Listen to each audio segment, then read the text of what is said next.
새번역 사도신경으로 신앙 고백하겠습니다.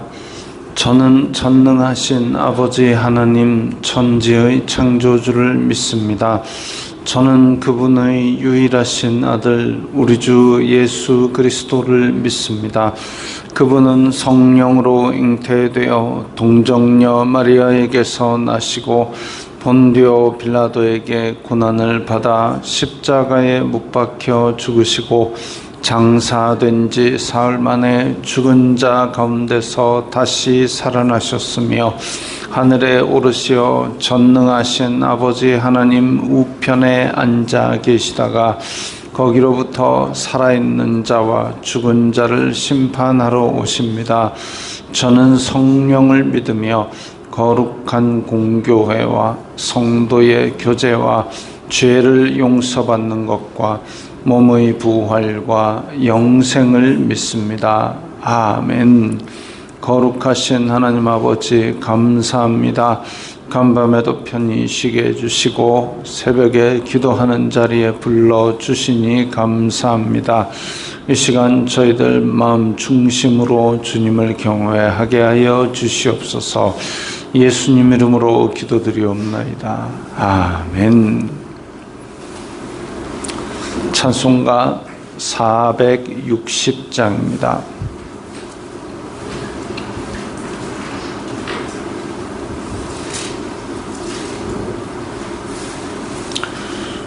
찬송가 460장입니다.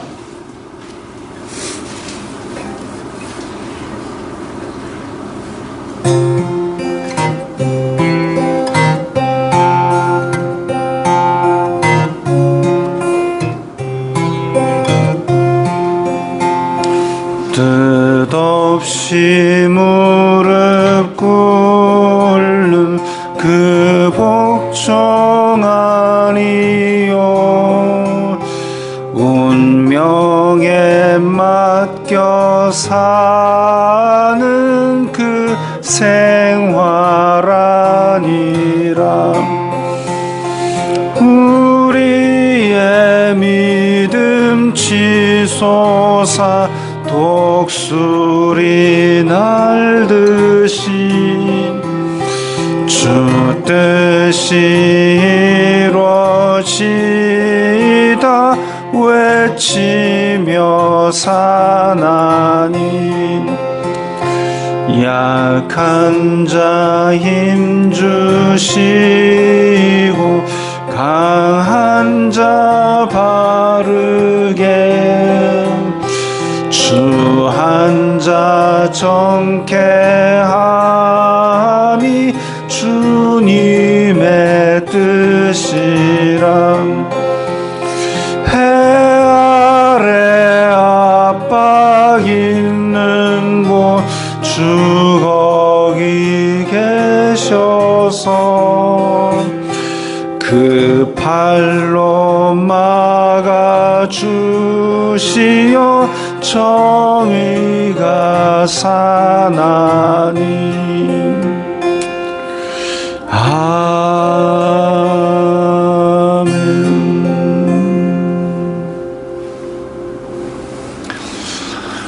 오늘 말씀은 잠언 26장 1절부터 9절까지의 말씀입니다.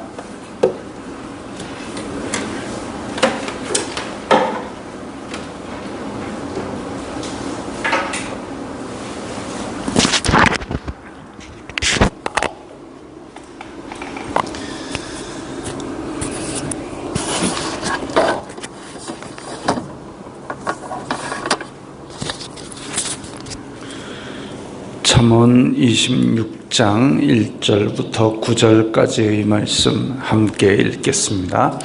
미련한 자에게는 영예가 적당하지 아니하니 마치 여름에 눈 오는 것과 추수 때에 비 오는 것 같으니라. 까닭없는 저주는 참새가 떠도는 것과 제비가 날아가는 것 같이 이루어지지 아니하느니라. 말에게는 채찍이요 나귀에게는 재갈이요 미련한 자의 등에는 막대기니라.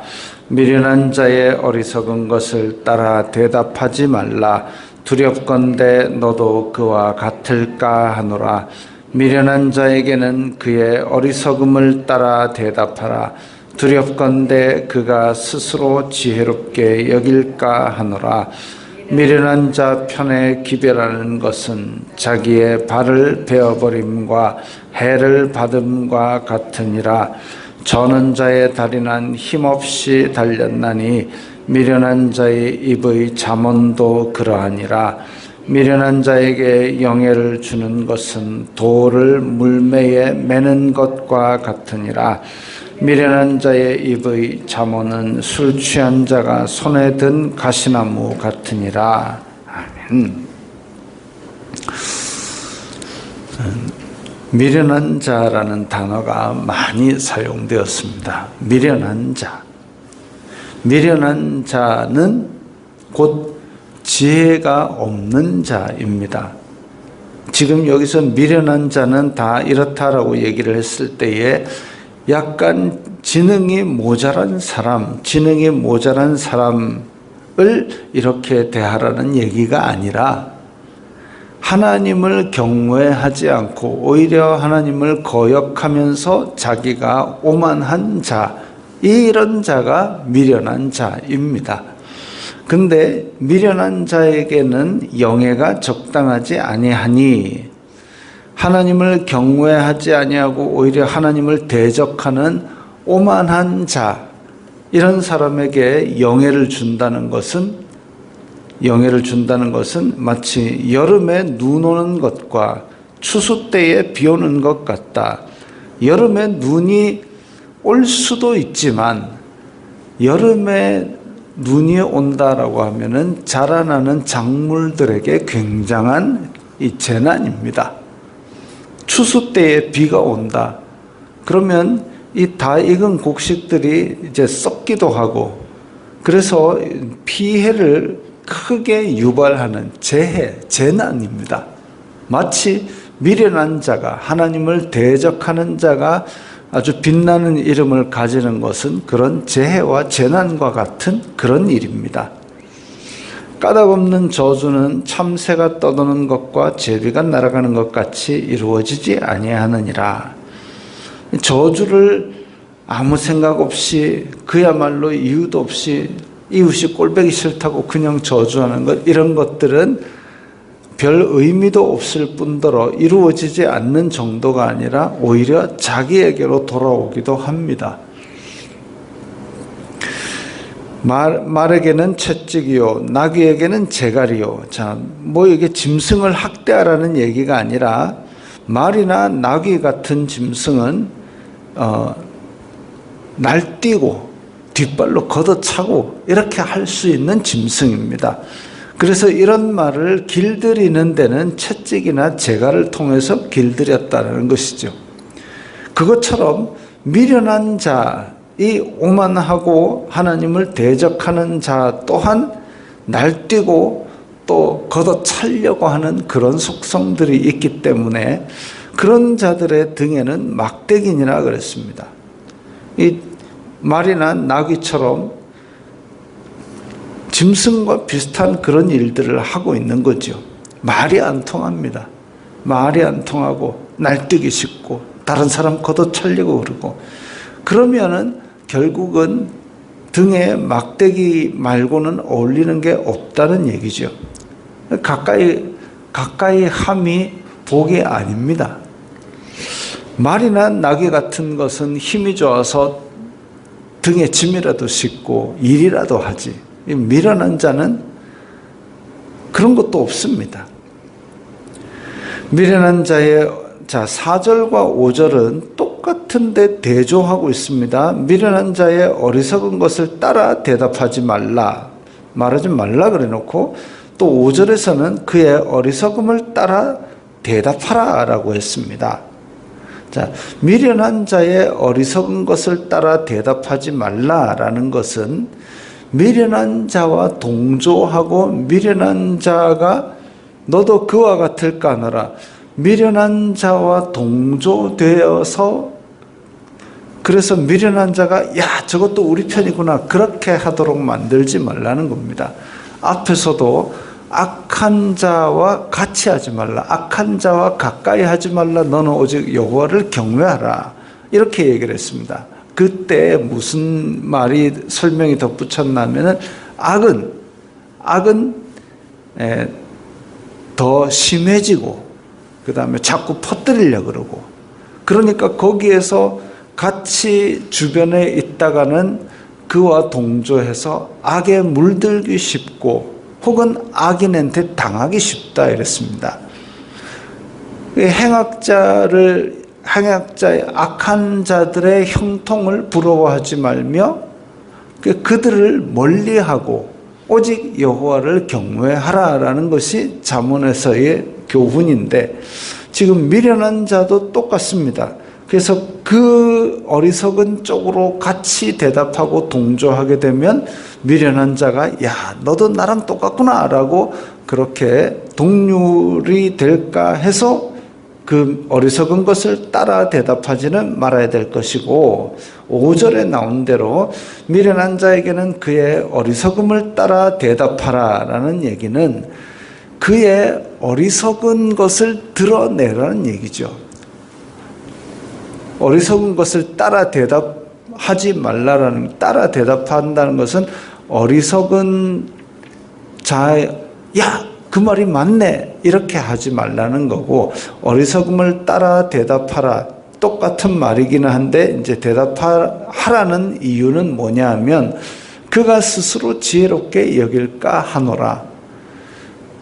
미련한 자가 야 나도 이렇게 똑똑하구나 그 생각이 안 들도록 그의 어리석음을 따라 대답하라. 너 그거 어리석은 일이야. 그렇게 대답하라는 거죠. 어리석음을 드러내어주는 그의 모순과, 어리석은 자들은 하나님께서는 세상을 창조하시고 질서를 만드셨습니다.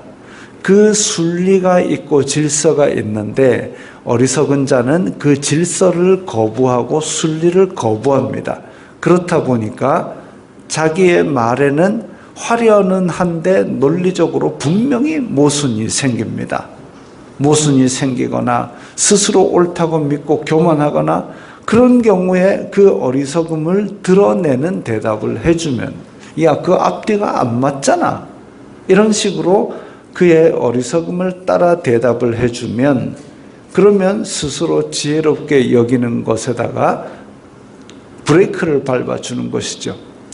그렇게 4절과 5절은 모순되는 구절이 아니라 그에게 동조하지는 말고 그의 어리석음을 드러내어서 스스로 지혜롭게 여기는 것을 브레이크를 밟아주는 것을 이야기하고 있습니다. 6절에 미련한 자 편에 기별하는 것은 자기의 발을 베어버림과 해를 받음과 같으니라. 야, 이 끔찍한 얘기. 자기의 발을 베어버리는 것은 아주 끔찍한 일이죠. 자, 미련한 자 편에 기별하는 것. 미련한 자는 기별을 한다. 그때 당시는 무슨 전화나 이런 통신 이런 것이 제대로 발달되지 않았기 때문에 사람이 가서 전달을 해야 했습니다. 그런데 사람이 가서 전달을 해야 되는데, 자, 이때는 기원전 1000년인 종이도 제대로 개발이 안 되었습니다. 그때 당시에 이집트에서는 파피루스라는 갈대를 얇게 펴가지고 종이 비슷하게 썼는데 그것도 아주 소수들만 그렇게 썼지. 이제 또 이 유대 땅에는 양피지, 이제 양 가죽을 또 얇게 다져가지고 그걸 종이처럼 썼지만 그것 또한 일반 사람들이 쉽게 구할 수 있는 것이 아니었습니다. 종이가 일반적이지 않았기 때문에 서신을 전하는 것도 쉽지 않았습니다. 그럼 어떻게 하느냐? 이제 천막 치고 살고 있는 사람들 혹은 이제 길 가는 사람들이 들렀을 때 환대하면서 야, 그쪽 동네에 무슨 일이 있어? 이러면 아, 그쪽 동네에 무슨 일이 있었습니다. 이렇게 소식을 주고받다 보니까 소식을 그런 사람들에게 전하는 거죠. 야, 그러면 저쪽 마을에 가거든. 내가 김철수 집에 홍시 2개 익었다고 좀 전해줘. 이런 식으로 말을 사람을 통해서 전했습니다. 근데 미련한 자 편에 기별을 한다. 이 미련하고 사악하고 하나님을 대적하고 오만한 자 편에 기별하는 것, 전하라고 해준 말도 그대로 전달도 못하는, 그러니까 자기 편에서 왜곡되게 전하고 이간질을 하고 이런 짓들을 한다는 거죠. 그렇게 왜곡되게 전하고 이간질을 하는 것은 자기의 발을 베어버림과 해를 받은 것과 같으니라. 아주 그냥 재난이죠. 미련한 자는 가까이 하는 것, 나와 내가 전할 말을 그의 입에 넣어주는 것, 이런 것들이 재난입니다. 고통을 주는 사람입니다. 반면에 앞에 25장 13절에 보면 충성된 사자가 전하는 소식은 추수 때의 냉수 같다 그랬습니다. 속이 다 후련한 얘기를 하는 거죠. 그러니까 내가 설령 어버버하더라도 그 충성된 사자는 그것을 아주 신실하게 전함으로 말미암아 듣는 사람에게 기쁨을 주는 소식으로 전하는데, 미련한 자는 기별을 하면 전달도 못할 뿐더러 왜곡해가지고 서로 오해를 만듭니다. 끔찍한 일이지요. 7절에 저는 자의 다리는 힘없이 달렸나니 미련한 자의 입의 잠언도 그러하니라. 자, 미련한 자의 입의 잠언 9절에도 똑같이 나옵니다. 미련한 자의 입의 잠언은 술 취한 자가 손에 든 가시나무 같으니라.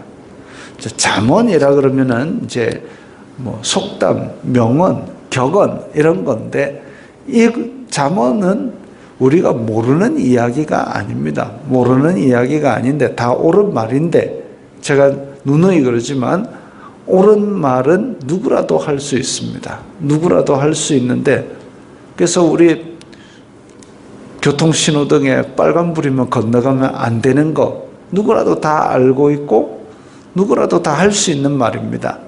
그런데 대충 보다가 야, 빨간불인데 나는 괜찮다 라고 그냥 건너가는 사람이 집에 가서 아이한테 야야, 신호등 조심하고 차 조심하고, 그러면 엄마는 그때 빨간불일 때 맨날 건너잖아요, 이렇게 하면 그 말에 힘이 없는 거죠.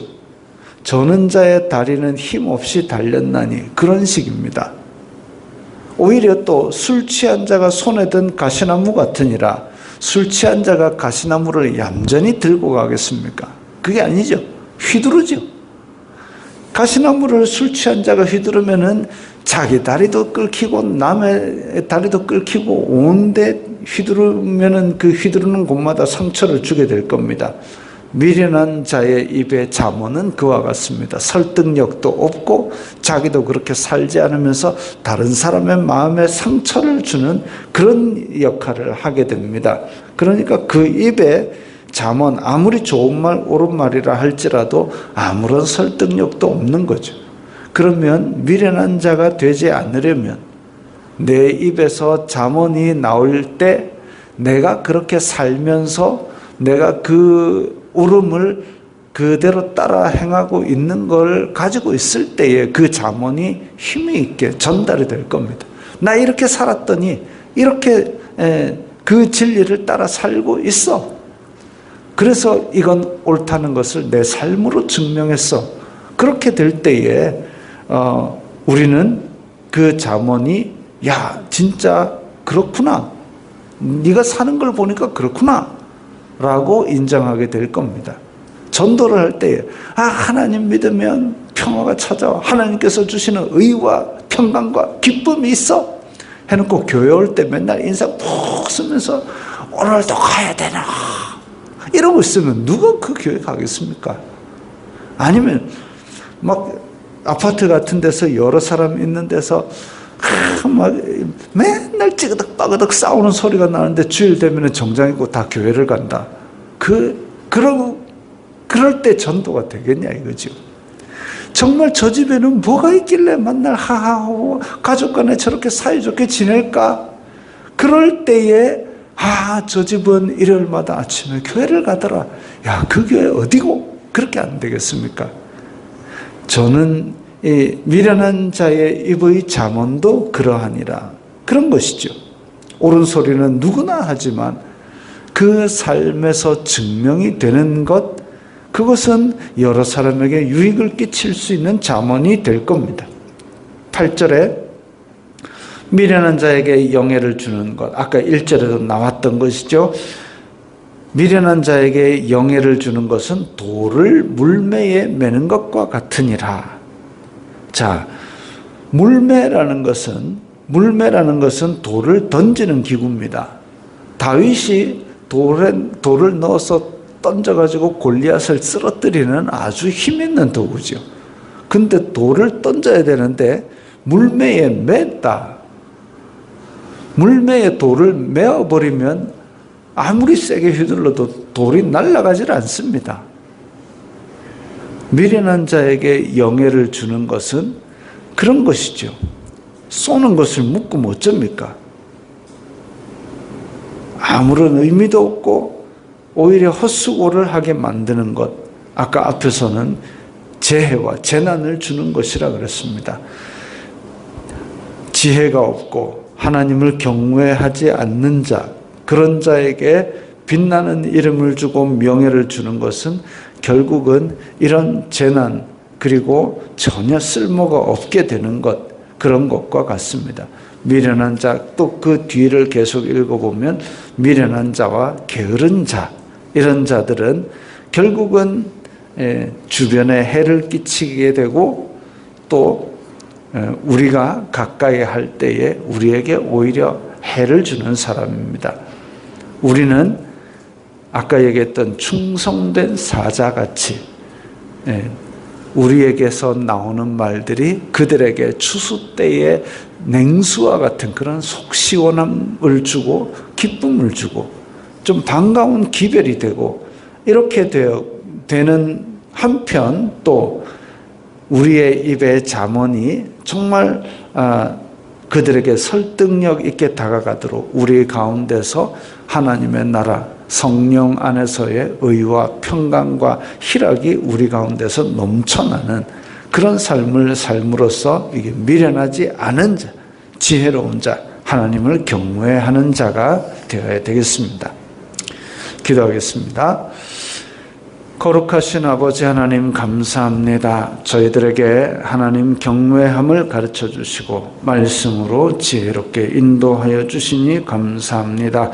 저희들의 삶에서 이러한 주님의 말씀이 힘있게 전달될 수 있도록 도와주시옵소서. 예수님 이름으로 기도드리옵나이다. 아멘.